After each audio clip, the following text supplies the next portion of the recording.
अस्सलाम वालेकुम। Last night हम लोग 2.5 एक्सरसाइज का क्वेश्चन नंबर 4 तक कर चुके थे। आज हम लोग क्वेश्चन नंबर 5 पढ़ेंगे।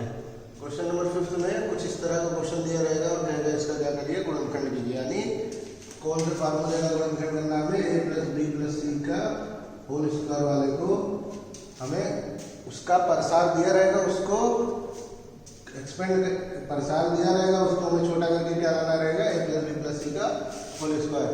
अब इसको कैसे लाते हैं, इसको समझने के लिए मैंने एक एग्जांपल लिया है, एक उदाहरण लिया है। ये उदाहरण है 16a² + 4b² + 9c² + 16ab - 12bc - 24ac। ठीक है, ये एग्जाम्पल है। इसमें इस एग्जाम्पल में सबसे पहले कहीं भी कहेगा गुणनखंड कीजिए, तो हमें देखना है कि कौन सा फार्मूला लग रहा है। तो a² b² c² आ रहा है, इसका मतलब कि a + b + c का होल स्क्वायर बनेगा। तो उसके बाद दिमाग में ये आ जाना चाहिए कि a + b + c का होल स्क्वायर होता क्या है। सबको पता होगा a² + b² + c² + 2ab + 2bc और + 2ca, हमें ये बनाना है। ठीक है, अगर इस फॉर्म में ये हो गया तो इसका मतलब इस पूरे को हम लिख सकते हैं a + b + c का होल स्क्वायर के रूप में लिख सकते हैं।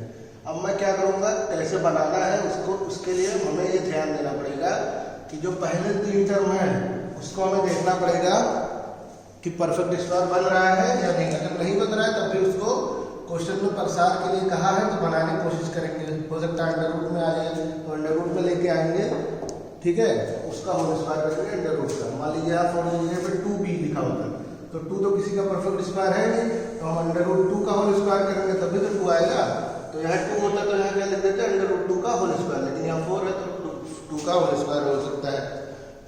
ठीक है, अब हम लोग क्या करेंगे, सबसे पहले तो जो भी प्रसार दिया रहेगा उसको हम लोग a और b और c निकाल लेंगे। a और b और c कैसे निकालेंगे, पहले टर्म का होल स्क्वायर करके, यानी इसको 16a को हम लोग क्या लिख सकते हैं, 16a² को हम लोग लिख सकते हैं 4a का होल स्क्वायर।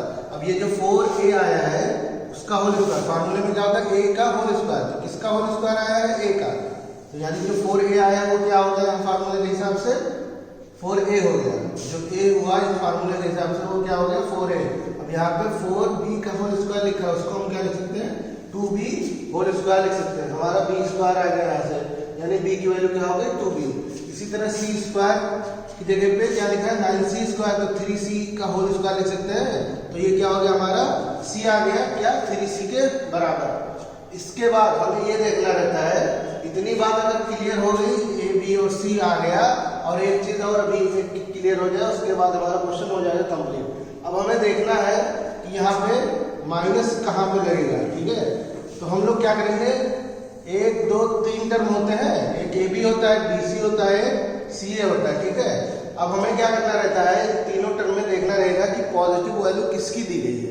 तो पॉजिटिव वैल्यू हम लोग देखेंगे कहाँ पे है, 16ab पे। कहाँ पे है पॉजिटिव वैल्यू, 16ab। हमें माइनस वाले से मतलब ही नहीं। हम लोग क्या करेंगे, पहले इस पूरे का तीनों का होल स्क्वायर बना लेंगे। यहाँ से a b और c की वैल्यू पता चल गई, a और b और c की वैल्यू जो पता चल गई, तो हम लोग देखेंगे कि तीनों में पॉजिटिव वैल्यू किसकी है, कौन सा ऐसा टर्म है जो प्लस में है। तो प्लस वाला टर्म कौन सा है, 16ab।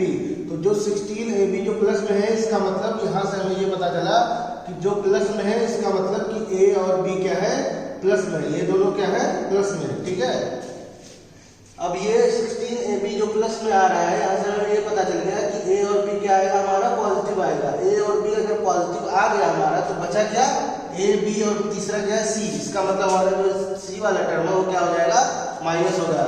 हमारा c वाला टर्म हो गया माइनस। तो हम क्या करेंगे कि c का होल स्क्वायर ही होता है ना, c का होल स्क्वायर होगा तो माइनस का होल स्क्वायर प्लस ही आएगा।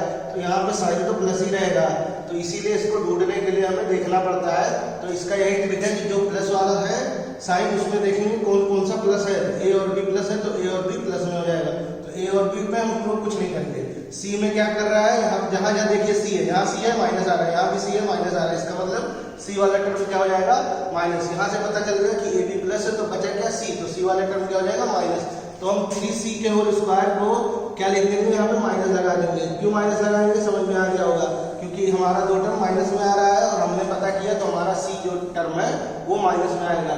तो हम लोगों ने क्या किया कि प्लस फार्मूला तो प्लस में है तो प्लस ही लगाएंगे, अंदर ब्रैकेट के जो भी प्लस माइनस में उसको माइनस में, जो प्लस में उसको प्लस में करेंगे।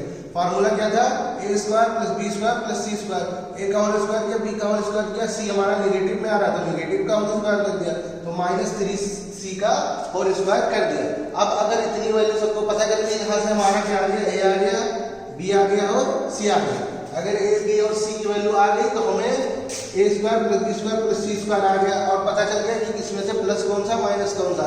तो इसके बाद हमें ऊपर से मतलब नहीं, हम लोग क्या करेंगे, ये फार्मूले को रखते हुए चले जाएंगे। उसके बाद क्या करते हैं 2ab, ठीक है, 2ab फार्मूले का रख देंगे और फिर चेक कर लेंगे कि 16ab आ रहा है कि नहीं। तो फार्मूले में क्या होता है, प्लस का 2 इंटू ए इंटू बी, ए हमारा क्या है यहाँ पे 4a, बी हमारा क्या है यहाँ पे 2b, ठीक है। अब इसको एक बार गुणा कर लेते हैं मन में, देखते हैं 16 भी ए भी आ रहा है कि नहीं आ रहा है। तो देखेंगे 2 चौका 8, 8 दूनी 16, 16 और ए का गुणा बी में करेंगे तो ए भी आएगा, यानी ये जो हम लोग गुणा करेंगे तो ऊपर वाला टर्म आएगा, प्लस आ रहा है तो प्लस आ रहा है। तो इसका मतलब हम जो कर रहे हैं गुणनखंड वो सही कर रहे हैं, ठीक है।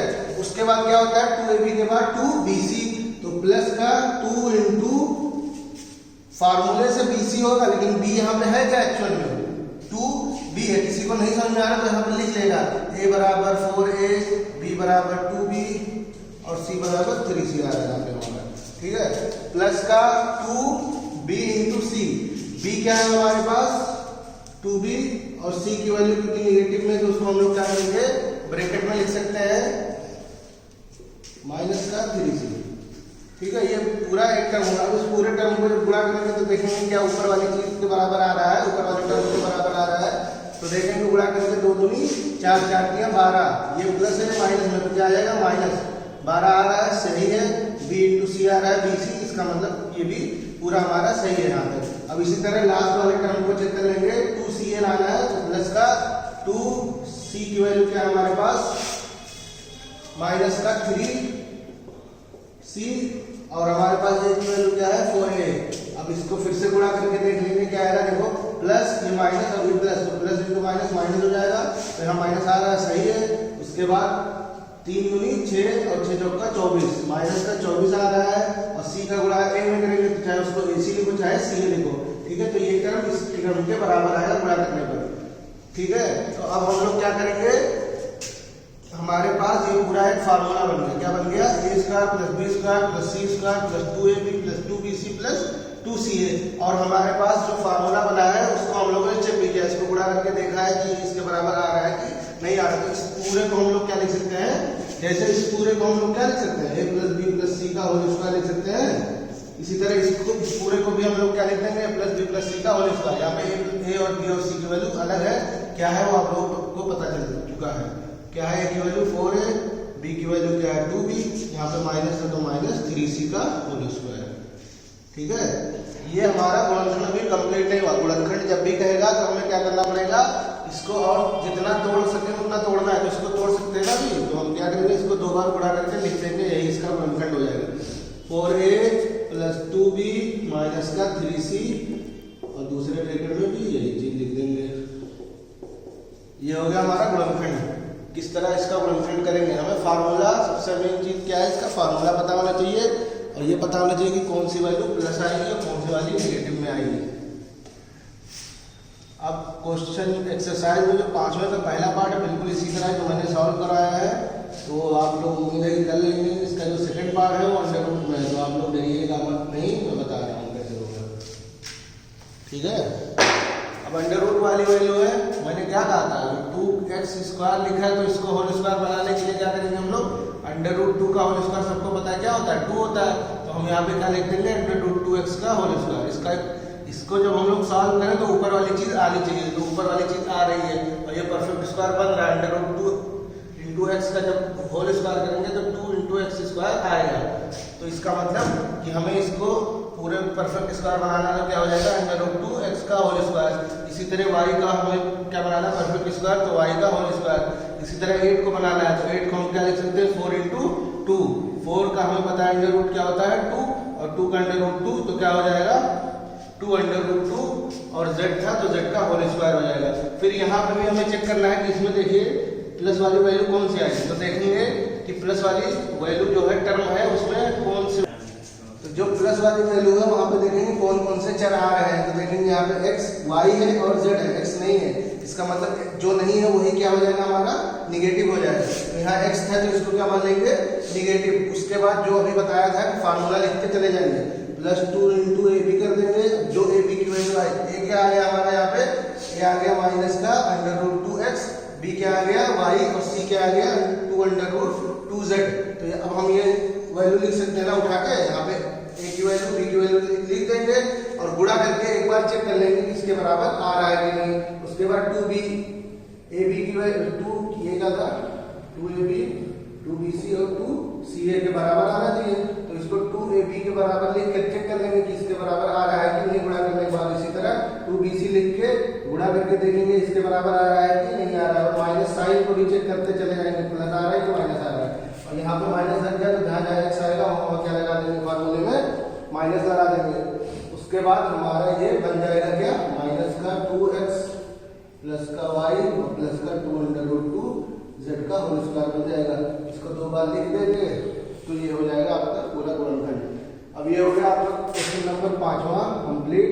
आज का होमवर्क क्या है, क्वेश्चन नंबर 5 और क्वेश्चन नंबर 6 और 6 और 7 में आपको क्या करना है, बस इसका फार्मूले को हमें प्रसार करना है। इस फार्मूले का a + b का होल क्यूब हमें सॉल्व करके लिखना है। फार्मूला अगर याद है तो लिख देंगे, क्या होता है a³ + b³ 3a² b + 3ab²।